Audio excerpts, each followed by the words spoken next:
Et voilà. Arandi so kaidia nango kan nirgayi. E nan kan kaidia nirgayi haro aman kan matka iri himanda zama guna damanti almanai kanna batama kuru hayno me ame yakinate e asinda mo duwo ko no asinda hankan ngo dabo du ngwari kulni barmara no barmano ni teni madam barmara o to barmano bo so ba ka kaine ngwa o so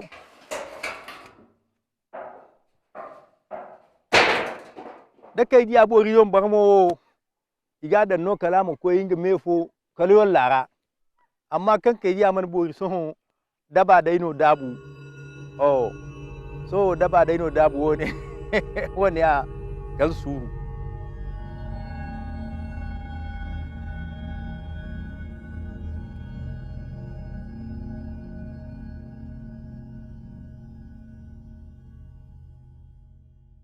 wati dini dabbo na barmo da ngato jiro me ame borga ngwa kala hain to ma yega dini to ndi so ba man to ba de tiero ya ji ga borga bai kan hay kurka ga ida asiba handu hinza oh so handu yagga kan kindi bo ma tanga mo sola oh ya ji no zamba so za so hunkuna dan kan sanda go bore ga gati e ba ngwaro kai ga ne bai ra hunkuna akada hunkuna irin nango iri sinda kal habu hinka lalle kuro aini bokasi ka zanga hakku dam kuro shi saku dan e kol habu saku ni ga dai shi dan bako kol habu aini sako go zambar gu da zangu taki kol kuti sako go zambar taki da zangu to ya dinga dibai kan sandai sintin za sun kuna do bu sako kan wati din man san kine irga ne zambar fo zangu hinka irga da zambar fo zangu hinka dan almanai sai hunkuna alkama do bu wasikala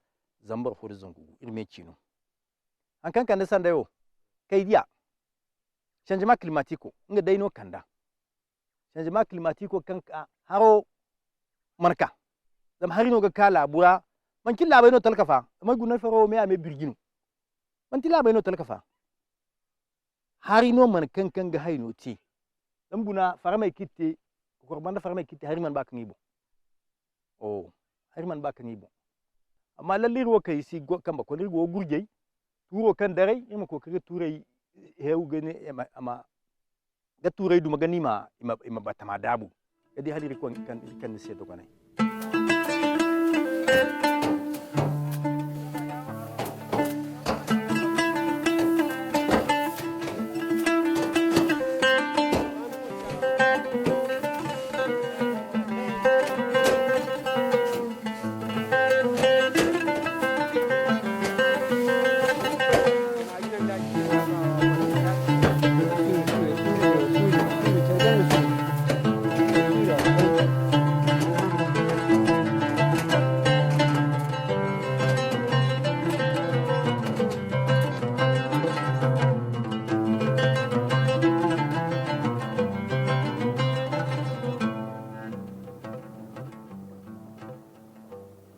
togun sanka kan aigo gichine se sanka boros sanke na se boros bilili sanke na gate to wasi gane sanke ha asan ben kai ni media so wasu mo borkan go ngari ceci nisinda noru kanga auge nisinda noru kanga wodai manemu me ngari ceci mahi cecara ma wone de ni be agonda gabe ni be dirmandu ga kasine harok arakaste madalla dillo kam murka boyni no man nangad mutu amma banga kai woni kut ko ni hirde kadi amma borko ha ko kinera yam kino borko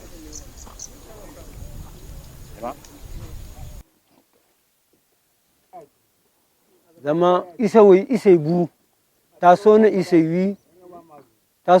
wi bunde kan ga do isara ina isai wi subulamo kan ka kanti za san to ngamo ana isai bu hami sai kan irgi bai don isara ba ifo sino handin isa wa halaka ka to hainin kan harogo ga fatta isa kara ga hin borka jerjama hami sai kan ga bu ka tunara wallahi ga borjare hon kun bin ga tajir boran ka isa bon stu ba so kan buharo hami so ngono kan dere pat o de manda da bor koy bilili garaw ko koy hiri isara ni goga hiri la kalo si kan bililo se bangay goni bande isara ga borata ke goga hasarote iri sa sun jir ku kan bangay si bore bi yarani jir kul ba man na bangay na bore bi banga din hadir ko duwa irman te kal jirbi hiyangi te kan go banga ce isa war hadir ko duwa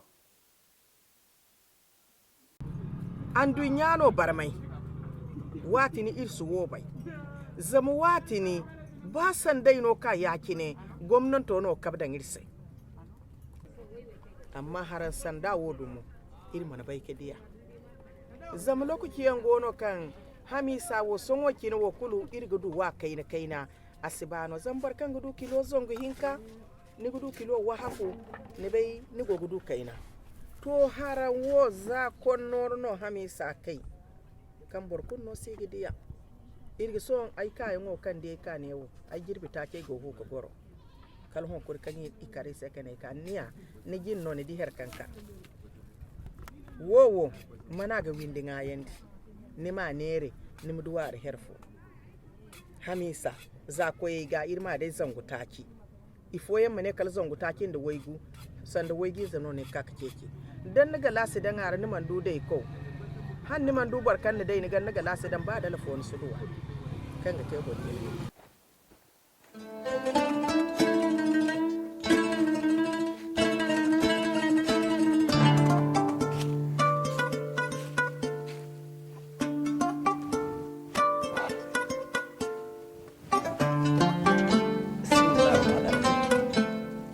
yadi no matkan dai irgo irbo ngai irbum bai adamai zai ngwaro margu yadi no almanai mu irga kwaro margi se kanga nan imsibu zama lokaci fo gate kan manci bor ko kirima nasu no bor ko kadai no imsibu hali mari kai dia subo o yadi dai no sanda lalamo site dai kalwat kan harjina kan mega ko shi ga marade no sandai lalagate satto dinno o kan bo margu ban ne ranta sino subusi sajo so ya kadde almane kanga turi koptan wato garin mate turi kopta kan sintin ga zai ci ga ceri gadan almane sai gidi kai dia su taya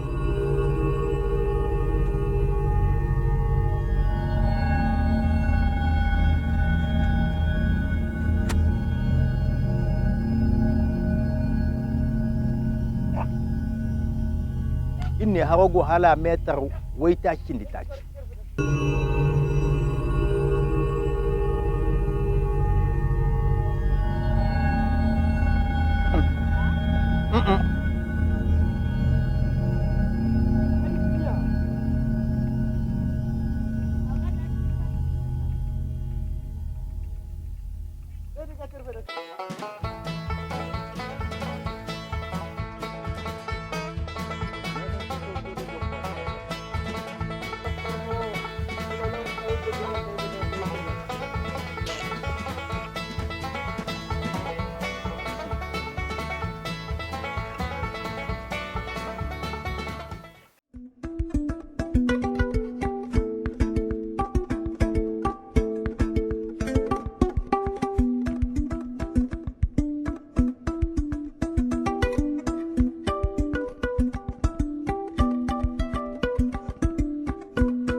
to bara mun yi wannan taro kuma da muke wannan taro mun samu halartar duka 'yan takara wanda suke nema su zama shugaban kasa.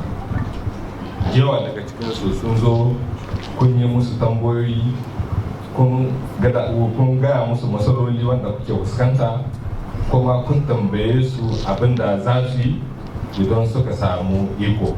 Kowa daga cikinsu yawa sun zo kuma wannan abin da muka yi abu ne wanda ya ba da shawa sosai tunda karo ne na farko da mazaunan karkara za su tamtamna da waɗanda suke nema shugabancin ƙasa su tambaye su matsalolinsu kuma menene suka tanada ma 'yan karkara. Yawa daga cikinsu sun dauki alkawari kuma a yayin wannan taron da aka yi sun ga irin muhimmancin tantamnawa da 'yan karkara, kuma sun ga kuna da ƙari don saboda mazaunan karkara su ne kashi 80 da wani abu na al'ummar kasar Nijar, kuma su suke yin noma da kiwo wanda a kansu ne kasar Nijar ta dogara. Kenan ku kuke ci da al'ummar Nijar, amma kuma kuna fuskantar matsaloli da dama, musamman matsaloli wajen samar da abinci. Le premier constat, à la différence des autres études, c'est qu'il y a une très grande inégalité socio-économique dans le monde rural. On pense que le monde rural est uniforme, mais ce n'est pas vrai. En gros, il y a 4 groupes qui sortent. Il y a les très pauvres, en Hausa qu'on appelle les talak-talak. Il y a les pauvres, les talak, il y a les moyens, masudama-dama, et il y a les nantis, masuhari. Donc sur 100%, on remarque que plus de 66% des ménages au Niger sont considérés comme pauvres. Et ça correspond plus ou moins aux données des enquêtes classiques. Mais à l'intérieur de ces 66%, nous avons 32% des très pauvres. Et nous avons 34% des pauvres. Les moyens représentent 22% et les nantis représentent 12%. C'est-à-dire quoi? Sur 100 personnes, dans le monde rural, il y a environ 10 personnes qu'on peut considérer comme nantis. Les nantis, ce n'est pas les riches, c'est les gens qui arrivent à se débrouiller. Et il ressort clairement qu'il y a plus de très pauvres dans la zone agricole. C'est bizarre, parce qu'il y a 35% de très pauvres contre 27%. Et on a comparé, est-ce dans la même zone agricole, dans la zone où on fait seulement, on travaille avec l'hivernage, et la zone où on irrigue. Le constat qui se dégage, c'est qu'il y a plus de pauvreté, malheureusement, dans la zone irriguée. Regardez la différence. Des ménages très pauvres, 1,5 hectare. Dans certaines zones, comme Madaroufa, à peine vous avez 0,5 hectare par ménage. Avec 7 à 8 bouches à nourrir, c'est pratiquement impossible avec l'agriculture de pouvoir se nourrir. Sanin kowa ne duk wannan fitina da muke fuskanta a kasashenmu yana nunawa, kuma ya zo mana ne wannan fitina duka saboda ba a kula ba da ya kamata da rayuwa 'yan karkara a kyautata musu rayuwarsu. Muddin ba dauki matakai ba wanda za su sa noma da kiwo su bunkasa, 'yan karkara su samu haƙƙinsu, su samu aikinsu ya tafi da kyau, rayuwar ta bunkasa, muddin ba a samu haka ba za a samu kwanciyar hankali ba a cikin ƙasar. Kenan ya kamata mu gyara tahiyarmu, mu kyauta tahiyarmu, kuma mu so juna. Wallahi babu abin da za a yi cikin duniya mai tasiri sai in akwai haɗin kai, sai in akwai tausayin juna, sai in akwai mutunta juna. Shine cikin kundin tsarin mulki namu, a cikin taken da aka ce devise ɗinmu, devise aka ce fraternité, travail, progrès. A shekara 2010 gwagwarmayar da kungiyoyin farar hula suke yi ya sa an rubuta cikin kundin tsarin mulki cewa da 'yanci ne na 'yan kasa samar da cima. An rubuta a cikin kundin tsarin mulki, kuma an ce ya kamata a ce yanda dokokin majalisar dokin duniya suka kayyade, an ce ya kamata a ce kowace kasa tana da doka ta musamman a game da yanci na samar da cima. To shi wannan doka a Nijar a hali yanzu ban mu da ita, shine mu kungiyoyinmu suka tara masana suka kirkiro takarda wanda za ta iya ta zama doka. Kuma da zo na kwatanta muku akwai dan majalisa wanda ya dauka nauyin zai ajiye wannan takarda, zai gabatar da shi a gaban majalisa da turo wajen gwamnati ya bada ra'ayin shi, in ya so a ce mu ma muna da doka kan musamman bisa kan 'yanci na samar da cimaka. Me ake nihi da 'yanci na samar da cimaka? Samar da cimaka 'yanci ne na kowa, kuma kowa zai iya samu abinci lahiyayye wadatacce wanda zai ci ya koshi ya gina jikin shi, kuma wanda zai zo daidai da al'adunsu. Wannan shine 'yanci na wannan da. Na an ce kowane dan kasa yana da wannan 'yanci, ba a ce ba gwamnati shi zai ci da kowa da kowa, ba haka bane, mutane su za su ci da kansu. To ina da magana da nake so in yi, magana biyu ce ko zuwa uku zance. Magana ta farko, ana zancen dan uwana wancan Troisième ko Troisième, ban ce ba su yin aikinsu ba, amma abin da muke so su kara mana, abin da muke sarrafa an san muna iya yi shi cikin kasanmu, akwai shi cikin kasanmu, muna son a saidar da shi wanda ke shigowa daga waje. Shi ne abin da muke so a kara taimaka mana da shi. In ba haka nan ba, kuma da zancen poverty da aka yi, ni ban ga alamar poverty nan ta hita ba, abin da ya sabar ta hita. Saboda ni yanzu in an ka ce ga primo dere an kawo, saboda wa? Saboda talakawa. Primo dere inan talaka bai ma samun labari, sai an yi da saida, bai da labari. Mai kudi ne zai zo ya kwashe shi gaba daya, ya taya kai shi wani shago ya aje su kara mishi kudi a saida shi da sa. Alhali talaka aka kama, fi sabilillah. Taimako in aka ce taimako da za a yi, sai an ba ma mai gari a sa mishi a hannun shi kuma fara ami eko ne san. Kai talaka baka da labarin komi, kuma da sunan ka aka kawo, amma baka samu shi. Wanga abu biyu ko. Na uku, muna neman shugaban kasa a taimaka mana.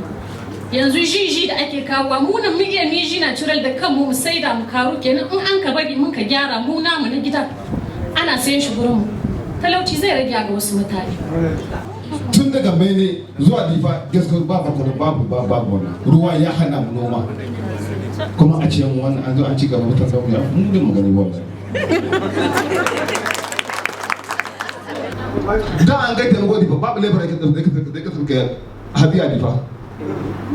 Girmare ba uwaye mai yan girmare gare su, amma yanzu mu da muke bin layi na ba mu taimako gurin project ONG sana sa tan ba su da matin Difa. Kuma a ce mu an turaren ba mu kai mu wannan. Kai, jama'a salamu alaikum. Mi domina hawrine de en hawrine no latine no woɗi sanne say jetten alternative gam wakkati ade wakkati hitande fof yimɓe kawra himɓe jewta gam yewtere noon neɗɗo fo wadda andal muɗum, neɗɗo fo wadda heggiiɗe muɗum no yaani waɗa. Deni en daari dow hemre 75 fuu de hana duroo ɗum fu demowo noon. Denne enen goodi laawol gattol ardiɗo, seni en gatti ardi on hani enen no duren daren golle ko golle gaddo yara golle nafooje noon. An gano da irin wannan noman mai amfani da taki na zamani da iri na zamani da manya-manyan hilakai da mashinshuka da sauransu, shi ke kawo hari da canjin na yanayi da muke fuskanta da shi. C'est un des facteurs du changement climatique. C'est un des facteurs aussi de dégradation de la santé du consommateur. C'est aussi un facteur d'appauvrissement des paysans. Parce que si les paysans ne peuvent plus eux produire, multiplier, vendre et échanger leurs semences, ils deviennent des clients d'un opérateur privé. Et cet opérateur privé, qu'est-ce qu'on regarde parmi les critères? Mais en fait, il n'y a pas un critère spécifiquement de qualité.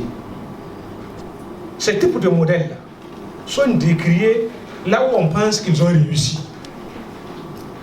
Aujourd'hui, quand vous allez en Europe, quand on vous parle des produits bio, là, mais c'est devenu de luxe. Chez nous, c'est quoi? Ça relève de l'ordinaire. 23 shugaban kasa da kanshi ya hutu ya yi shelar cewa yana da niyya tafiyar da wannan system alimentar a ƙasar mu.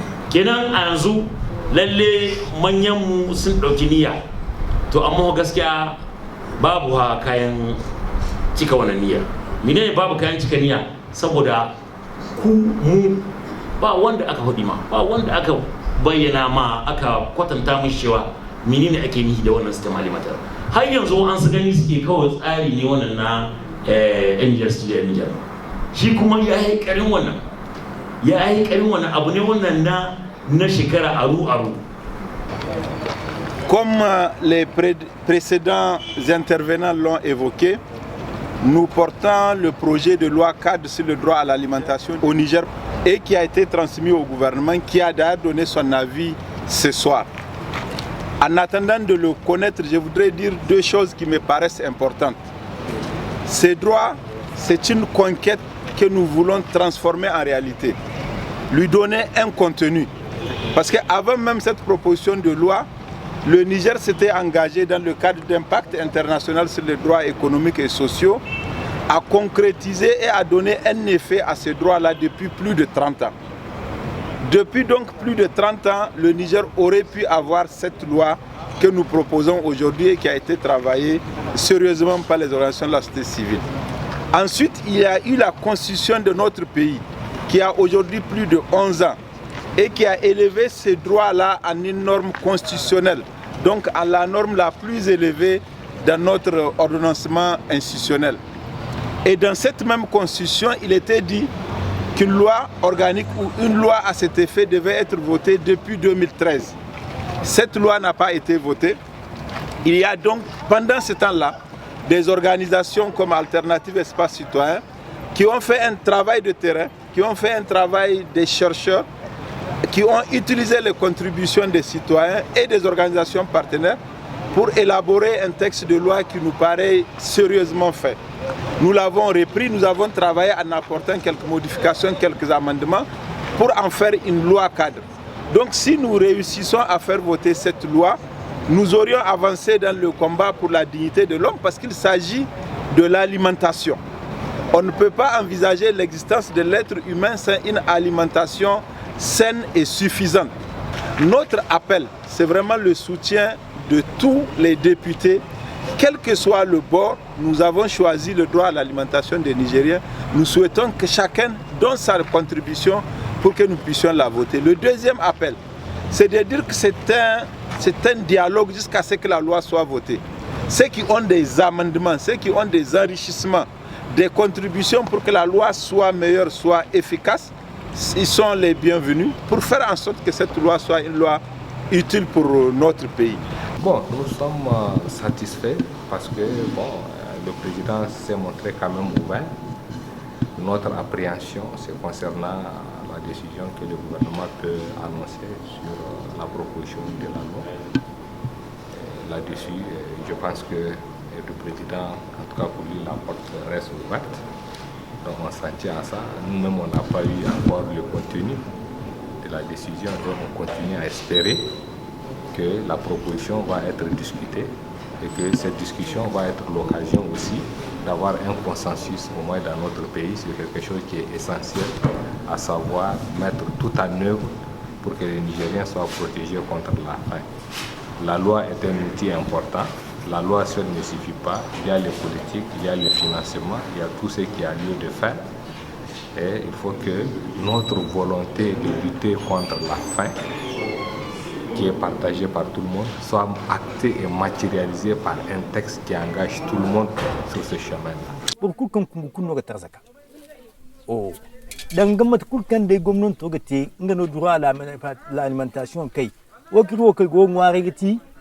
Droit à l'alimentation, hal gomnon toga milinga manuruka ko ngwarde kan go fo wandi ama iri alfare gaga sinay ngwaro kirga ngwago kungo wadata ama te illa bora zaman ga nirga bakan hankiri go ngwa irga bakki siga dori ngwa irga bakki siga bo fo zibi zibi ngwa illa bo ha ka hay ngano irgo na ngwa